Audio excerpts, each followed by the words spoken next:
There are a lot of great video games out there, but a general rule of thumb for any game collector is that any game based on a licensed property is probably bad, quickly produced trash that often can't compare to an original IP. And while this is usually true, there have always been a good handful of standout licensed games that are outliers to this rule. GoldenEye, Arkham City, Spider-Man, Budokai Tenkaichi 3, Heritage for the Future, and countless more. But one that I personally grew up with and has really seemed to rise to prominence within the past decade is SpongeBob's Battle for Bikini Bottom. Battle for Bikini Bottom, or BFBB for short, is a 3D collectathon platformer based on Nickelodeon's extremely successful show, SpongeBob SquarePants. The original Battle for Bikini Bottom was developed by Heavy Iron Studios, at the time an in-house developer for their publisher THQ. Upon its release for the GameCube, PlayStation 2, and Xbox in October of 2003, it was met with mixed to average reviews and commercial success, but has since received a critical reappraisal, even receiving a complete remake in 2020 for modern platforms, which quickly sold over 1 million copies. Despite its initially modest reviews, Battle for Bikini Bottom was still by far the best received SpongeBob game at that point. So a year later, as Nickelodeon was moving to roll out the SpongeBob SquarePants movie, the answer to who should develop the tie-in video game was obvious. And so a month before the film's release, the SpongeBob SquarePants movie game was released in October of 2004, almost exactly 1 year after Battle for Bikini Bottom. Once again being a 3D collectathon, the movie game took a bit more of a linear approach. Personally, though many might find this controversial to say, I've always preferred the movie game just a bit over Battle for Bikini Bottom. If you take anything away from this video, let it be that you should give the movie game a shot. It holds up quite well. The following year, THQ released the party minigame collection, Lights, Camera, Pants, which was developed by another in-house team at THQ Studio Australia. But it would be the year after that, 2006, which would see SpongeBob's return to 3D platforming, with the release of SpongeBob's Creature from the Krusty Krab, which was of course developed by Blitz Games. Huh? Creature from the Krusty Krab was not received nearly as well as the Heavy Iron duology, both then and now, and it's unknown why Heavy Iron was swapped out in favor of Blitz Games, but it likely has to do with them being busy working on multiple Disney licensed games at the time, like Rise of the Underminer and Ratatouille. However, a few years later, Heavy Iron would be given the opportunity to develop one last SpongeBob game. SpongeBob's Truth or Square, based on the TV special of the same name, was released on October 26, 2009 for the Xbox 360, Wii, DS, and PSP. A 3D platformer much like its older brothers, it was strapped with the tall order of surpassing two of the best games the franchise has ever seen. And now, almost 17 years after its release, I figured it's about time for a deep dive on the often overlooked youngest child in the Heavy Iron trilogy. I'll first be looking into what is known of the game's development history, including lost prototype builds, before diving headfirst into a full reevaluation of the game itself. This is the story of SpongeBob's Truth or Square.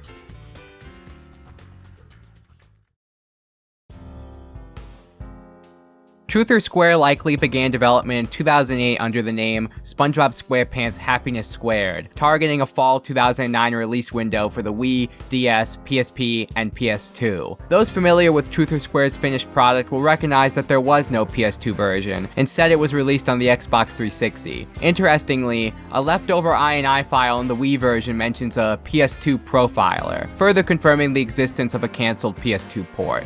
There are only two surviving pieces of footage of this original version of Happiness Squared, the first being an internal pitch video created to show off what the team at Heavy Iron was working on to their publishers at THQ and Nickelodeon. This internal trailer was created by Robert Wright, who is credited on the final game for his audio work. Thankfully, he uploaded this footage publicly to his YouTube channel in 2010 so that we may view it now. Although it is clearly an early version of the same game, as SpongeBob looks very similar to his appearance in the final game, and the sound design is identical, there are still quite a few differences that stand out. Notably, SpongeBob seems to fight in this early build by dual-wielding spatulas rather than transforming his body. And I can't lie, the way SpongeBob looks dual-wielding these spatulas is literally the most thug gangster-ass shit. Like, holy hell, it's so badass. SpongeBob is seen multiple times in the trailer using these spatulas to stall himself in the air, a technique that was present in the previous Heavy Iron games, though not nearly as prevalently as it appears here. SpongeBob also has a move where he throws something?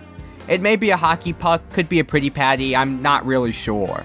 The tikis SpongeBob destroys in this trailer are seemingly reused from Bow for Bikini Bottom, and drop a currency that looks very different from the happiness nuggets that appear in the final game. Some of the enemies also seem to be reused, like this enemy from the movie game seen during a rough animated section. Although some of the locations in this video look similar to ones that appear in the final game, I don't believe any of the levels shown here actually made it into the final product, or at least I don't recognize any of this specific level design. The second bit of early Happiness Squared footage was featured in a 2009 demo reel found in the portfolio of St. John Cologne, who was credited as an artist on the final game. Happiness Squared section of the reel starts by showing the game's original box art and listing it as a Wii and Xbox 360 game, so it's likely the PS2 port was cancelled by this point in development. This footage shows a much more complete build of the game, but there are still quite a few noticeable changes. For starters, the UI is similar to the final game, though less polished. The levels shown in this footage also seem absent from the final game, though they once again resemble locations seen in Truther Square. There's also a unique flying enemy that doesn't appear in the finished product. Some of the happiness nuggets in this build appear as they do in Truther Square, though they're mixed in with ones that look as they did in the previous build. The tikis have also been mostly updated to the way they appear in Truther Square, but some tikis from Bow for Bikini Bottom remain. On the topic of tikis, the Mr. Krabs tikis appear to function as the normal tikis in this build, while in the final game, Plankton tikis are normal and Mr. Krabs tikis are explosive. Interestingly, in the files of the final game, Plankton tikis are still labeled as Tiki Explosive, while Mr. Krabs tikis are labeled as Tiki Regular.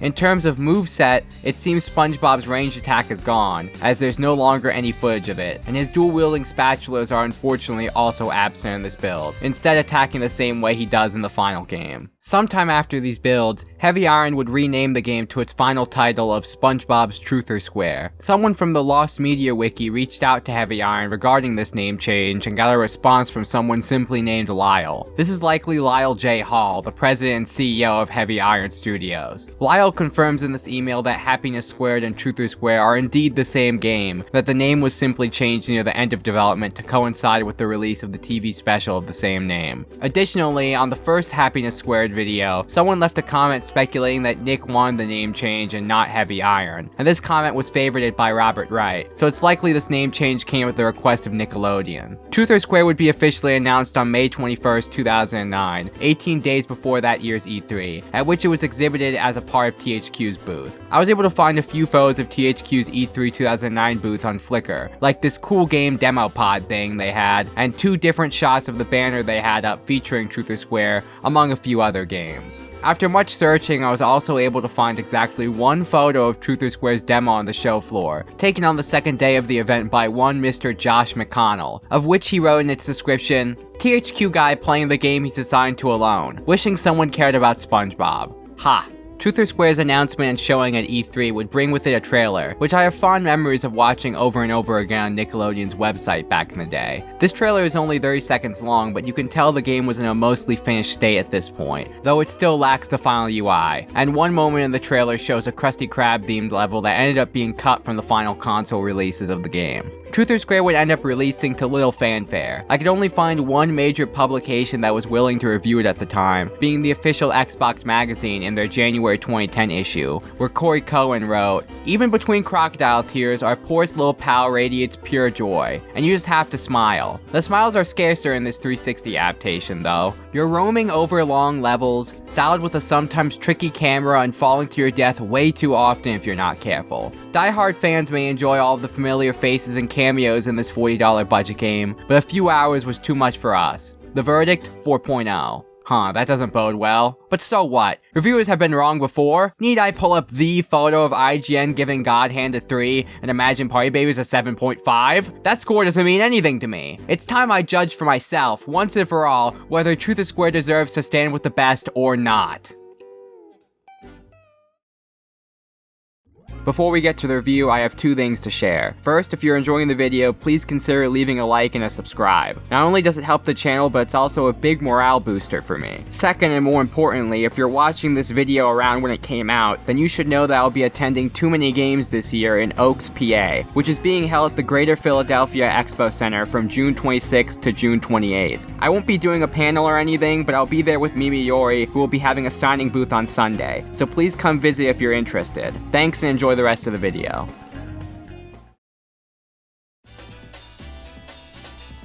I've mentioned a few times that this game was based on a TV special of the same name, and that the game's name change happened late in its development. So I was curious to see how accurately they were able to adapt the story of the TV special into the game in such a short amount of time. So I ended up re-watching the special for the first time in over a decade, and it wasn't very good. In order to assure that we can fully grasp the similarities between the game, allow me to briefly summarize the plot of the TV special. It's the Krusty Krab's 11th anniversary, and Mr. Krabs is holding a special event at the Krusty Krab to commemorate this. But when SpongeBob tries to show his friends an ice sculpture he prepared for the event, they end up getting locked in the freezer and have to escape through the air ducts. The rest of the special follows the cast trying to find a way out of the air ducts, while occasionally reminiscing on some fond memories, which essentially serve as Family Guy cutaway gags. Meanwhile, in the real world, Patchy the Pirate is attempting to secure guests to star in his own TV special. Hey LeBron, how's the dribbling? Hey Patchy, what's up? Of course, aspects of this plot would be difficult to adapt into a video game, and the game was rapidly approaching its launch window at this point, so Heavy Iron took considerable creative liberties in order to get it to work. In the game, it's still the Krusty Krab's 11th anniversary, but this time the party is being thrown at SpongeBob's house, rather than the Krusty Krab. Mr. Krabs walks up to SpongeBob and begins monologuing about how much money they'll be making selling patties tomorrow. But for some unexplained reason, he's holding the Krabby Patty secret formula out in the open while he does this. SpongeBob says he doesn't think the formula should be out in the open like that, so Mr. Krabs entrusts it to him and tells him to put it somewhere safe. 2 hours later, SpongeBob has already forgotten where he put the formula and confides in Patrick that losing the formula is making him sad, and when he's sad, he has difficulty remembering anything. Just then, Plankton walks into the room and offers to help SpongeBob relocate where he put the formula. SpongeBob accepts, so Plankton takes him back to his lab to implant robots in his mind that will hunt for the location of the formula. But SpongeBob accidentally breaks the remote controlling these robots in his sleep, so Plankton is forced to enter SpongeBob's mind himself. Suddenly, the cutscene ends and you're back at SpongeBob's house, where you're free to talk to Patrick. And now the plot is suddenly about having SpongeBob relive happy memories until he's happy enough to remember where he put the formula. So I guess the game takes place inside SpongeBob's house, inside his head, like some kind of Spongeception or something. I don't know, it's not really explained super well, but that's the only way that the story could make any sense at this point. Okay, I somewhat criticized the plot of the last SpongeBob game I reviewed about a year ago, and I really don't want to be like a security system takes control of Squidward's house type of guy, but at a certain point, a nice guy will lose his temper, and I'll have to say something. Even though it's dumb, I can forgive SpongeBob having conditional amnesia based on his mood. But why on God's green earth does Mr. Krabs just have the secret formula out and about? Why would he ever take it out of its safe, take it out of its bottle, and bring it all the way to SpongeBob's house just to give it to SpongeBob so he can bring it back to the Krusty Krab and put it back in the safe? Why would this situation ever happen? Why would SpongeBob allow Plankton to put robots in his brain just for him to have his dream friends help cure his amnesia anyway? Couldn't he have done this in the real world with his real friends without Plankton being in his head? A lot of people would say, oh, it's just a kid's show, of course the plot isn't going to be good. But I think this mindset discredits how smartly written the first couple of seasons and the movie were. Even all of the previous games have more functioning stories than this one. But let me be fair now. A lot of these story issues are probably a product of the aforementioned last-minute change to make this game more in line with the TV special. So I'm going to try my best to look past them for now. Enough about my concerns with the plot. Let's take a look at Truth or Square's structure and gameplay. SpongeBob's house serves as a hub world, in which you can talk to SpongeBob's friends to access new levels, or simply use the level select, which appears as a photo album in the middle of the house. Throughout the home, there's furniture you can upgrade using the game's currency, happiness nuggets. Though upgrading this furniture serves no purpose besides awarding you an achievement on the Xbox 360 version of the game. You can also go into SpongeBob's closet to buy health upgrades and costumes for the main cast of characters. Every level in Truth or Square is based on an episode of the show, though very loosely. In general, these levels serve simply as locations rather than trying to recreate that episode. The levels in Truth or Square are far more linear than those in Battle for Bikini Bottom or the movie game, but there is still quite a bit to collect and do in each one. The main collectibles in the game are the happiness objects, of which each level contains 3. The first one is at the end of every level, while the other 2 are stored in Larry the Snail challenge sequences that are unlocked once you've beaten the level for the first time. These Larry the Snail challenges are often something simple like killing a certain number of enemies or surviving against a horde of enemies for a set amount of time, though there are a few unique challenges here and there. Once unlocked, these happiness objects can be viewed in gag cutscenes back at SpongeBob's house. These level replays may sound bad, but thankfully once you beat a level, you also unlock teleportation boxes similar to the movie game. Every level also contains a hidden sleeping Patrick as well, though these seem to serve no purpose other than just being something to find. There are also 3 Krusty Kids meals hidden in each level that unlock concept art you can view back at the house. 2 of these Krusty Kids meals are hidden around the level, while a third is usually locked behind a Larry the Snail challenge. These Krusty Kids meals aren't too hard to find, but the first set of levels has a few that require abilities you don't unlock until later in the game, so in that case it's best to replay the earlier levels once you've already unlocked all of SpongeBob's abilities. Speaking of SpongeBob's abilities, this game featured his most expansive repertoire of moves in any game up to that point, though this comes with some caveats. SpongeBob's starting ability has him turning himself into a spatula and performing a downward slash. This move can be used in combat of course, but its main function later in the game will simply be pushing buttons. This is because, in terms of combat, this move is immediately outclassed by the move you unlock in the second level. SpongeBob's spin move has him turn into a wheel and attack in a circle around him, very similar to his main attacks in Battle for Bikini Bottom and the movie game, though it feels less satisfying to control. You can spam this move pretty fast, so if you're a little careful, you can safely dispatch most enemies with it. No need for the spatula. This move is also occasionally needed to spin wheels that you'll see throughout the levels. SpongeBob's third and final ability is a long-range move that turns him into a water balloon firing cannon. It can be used to attack enemies at a distance, but I never used it this way. Its main function is hitting special buttons that SpongeBob would otherwise be unable to reach. SpongeBob is also able to find numerous power-ups throughout the levels, which include 3 that temporarily transform him into other characters and give him invincibility. The Patrick power-up has Patrick constantly swinging a hammer, the Sandy power-up has her constantly spinning, and the Squidward power-up has him constantly blowing explosives out of his clarinet. These character power-ups don't appear too frequently and aren't that fun to use when they do appear. The 2 other power-ups are a simple invincibility power-up and a special Anchor Arms power-up. This Anchor Arms power-up is the most common one in the game, appearing frequently in every level. It simply increases the strength of all of SpongeBob's attacks until you take damage again, similar to a mushroom in Super Mario Bros. However, my biggest issue with the Anchor Arms is that, for some reason, the developers thought it would be a good idea to have this power-up have a theme song. That's right, whenever you pick up the Anchor Arms, the game will stop playing whatever that level's music is and override it with 12th Street Rag, which will play on loop over and over again until you lose the power-up. This issue is made worse by the fact that I'm a grown-ass man playing a game made for children, and I'm not particularly bad at it, so I'm holding this power-up for a very long time. Imagine if it played the invincibility song whenever you were Big Mario and Super Mario Bros. Hours spent listening to 12th Street Rag. It gets kind of tiring after a while. Speaking of music, that's another issue that stands out to me. The music here isn't bad, but it's all reused from either the show or previous SpongeBob Heavy Iron titles. The title screen, that's the SpongeBob theme from the movie game. The first level, Jellyfish Fields from Battle for Bikini Bottom. The Christmas level, strangely enough, reuses the Goo Lagoon theme from Battle for Bikini Bottom. I could go on and on for every song in the game. I don't believe a single song in the soundtrack is original. I know a lot of people wouldn't take issue with this sort of thing, as long as the songs are good, and they are, but for me, it gives the game a distinct and unshakable lack of identity. I can't associate a single song with this game because I associate it instead with the far better thing it came from. But on a positive note, the visuals in this game are pretty good for the most part. I think Heavy Iron did a good job translating the style of a SpongeBob game into the next generation, especially on the HD version. Though some textures here and there may not look great, and the arms on SpongeBob's model when he walks look really high up. Seriously, this always bothered me, even when I was a kid. Why are his arms so high up? It's like he's in a constant state of shrugging.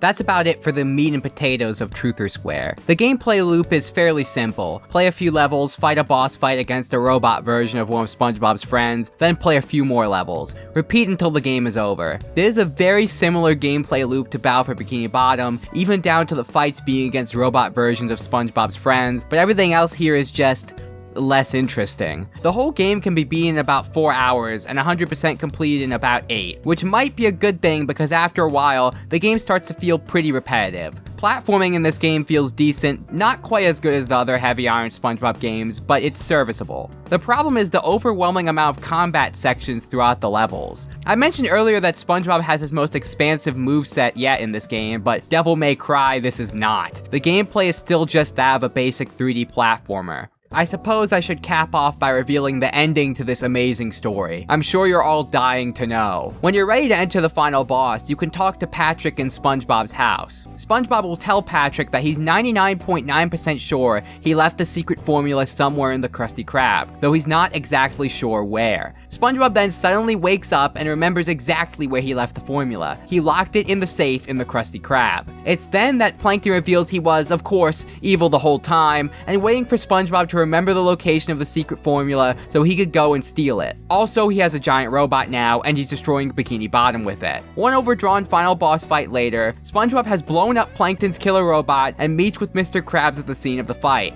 Mr. Krabs asks him why he isn't at the Krusty Krab flipping patties in order to prepare for the upcoming big celebration. SpongeBob then confides in Mr. Krabs that he thought he had lost the formula, and Mr. Krabs interrupts him by saying he told SpongeBob to put it in the safe. Which is bullshit, and Mr. Krabs is actually gaslighting SpongeBob here because he never said that. Good thinking, lad.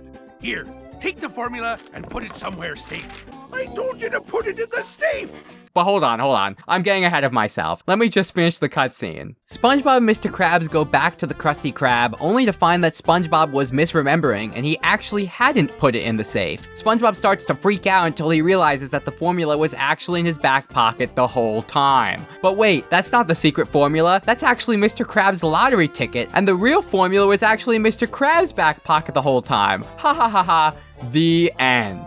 This game has actually driven me mad. Am I completely media illiterate? Did I miss something here? Or is the entire plot of this game completely nonsensical from start to finish? Why would Mr. Krabs expect SpongeBob to be back at the Krusty Krab cooking Krabby Patties for the celebration? The party is being held at his house! We know this is true because it's established in the opening cutscene before SpongeBob goes to the chum bucket, so there's no way that's also part of his dream. Why are they even throwing the party at his house? Is SpongeBob going to cook the patties of the Krusty Krab and then bring them to his house? Are the people buying the patties at his house or at the Krusty Krab? SpongeBob has a grill at his home, so why doesn't he just cook the patties there? How come in the cutscene before the final boss, Plankton exclaims that his evil plan has come into action all before lunchtime? Your beloved Krusty Krab is doomed! And all before lunchtime. But the boss battle clearly takes place at night? As long as I've been alive, I've known lunch as a meal that you eat around noon, while it's still light out. So in order to make sense of this line, I did extensive research on the history of lunch, and when different societies in different time periods would eat it. It seems in the Middle Ages, people had one meal a day, which took place late in the morning. This meal was often called dinner. However, in 17th and 18th century England, this dinner was gradually pushed back into the evening, and so a third meal was created in order to fill the large gap between breakfast in the morning and dinner at night. This meal would be known as lunch. In the 19th century, during the Industrial Revolution, factory workers would end up being given an hour break so that they could go get a lunch. This tradition continues today, although my boss only gives me 30 minutes, and I usually just look at my phone the whole time instead of actually eating anything. Across most countries, it seems that lunch is typically eaten between noon and 2 p.m. The latest lunches I could find are in Spain and Poland, which may partake in lunch as late as 3 p.m. to 5 p.m. In other words, not fucking nighttime, which is when this boss battle takes place. Fuck this stupid game, I'm done. Does SpongeBob's Truth or Square live up to the quality of Battle for Bikini Bottom in the movie game? Clearly not. If you haven't played those games, it's hard to overstate how big of a jump in quality this is from those two. But is Truth or Square as bad as I made it out to be in this video? Honestly, it's just fine. It might even be the very definition of mid. When I decided I wanted to make a video about Truth or Square, I thought to myself that it could be interesting, and that I had actually enjoyed Truth or Square all the other times I had played it throughout my childhood and young adulthood. And maybe I was having a bad week when I played it this time around, or maybe my frontal lobe developed more since the last time I played it, but I just found myself bored by it. It's not all bad though, there is still some charm in Truth or Square, but I can only really recommend this game to die-hard SpongeBob fans who haven't already tried it. A few years back, Microsoft actually went through the extra effort of making Truth or Square backwards compatible on Xbox Series X, so if you're going to give this game a shot, that's probably the preferred method. All in all, Truth or Square is kind of boring and repetitive, lacks identity, and has a nonsensical plot, but it's still a SpongeBob game, and that has its own sort of charm to it. It's certainly not the best SpongeBob game, but it's not the worst either, so I'm feeling a very light 3 out of 5 limes on it. So Heavy Iron's swan song for the SpongeBob franchise didn't turn out to be their best, but what happened to them next? Really, I don't often hear about Heavy Iron's activity outside of SpongeBob, but they actually have done quite a bit both inside and outside of licensed games. Their history after Truth or Square seems both turbulent and fruitful. Before the release of Truth or Square, THQ announced in March of 2009 that they would be spinning off Heavy Iron into an independent studio. Heavy Iron would continue to release games in the following years, releasing Family Guy Back to the Multiverse in 2012, co-developing Disney Infinity in 2013, and picking up additional work on multiple Call of Duty titles from Infinite Warfare in 2016 all the way to Black Ops 6 in 2024. They even made their grand return to platformers, doing some development support on Crash Bandicoot 4 in 2020. Heavy Iron actually has a lot of cool history surrounding it, like a pitch for a Toy Story 3 game that Disney rejected. Maybe I'll cover that someday. So even though I was pretty harsh on Truth or Square in this video, my full respect goes to every member of Heavy Iron, both past and present, because they've definitely done some great work over the years. So thank you to them, and thank you for watching.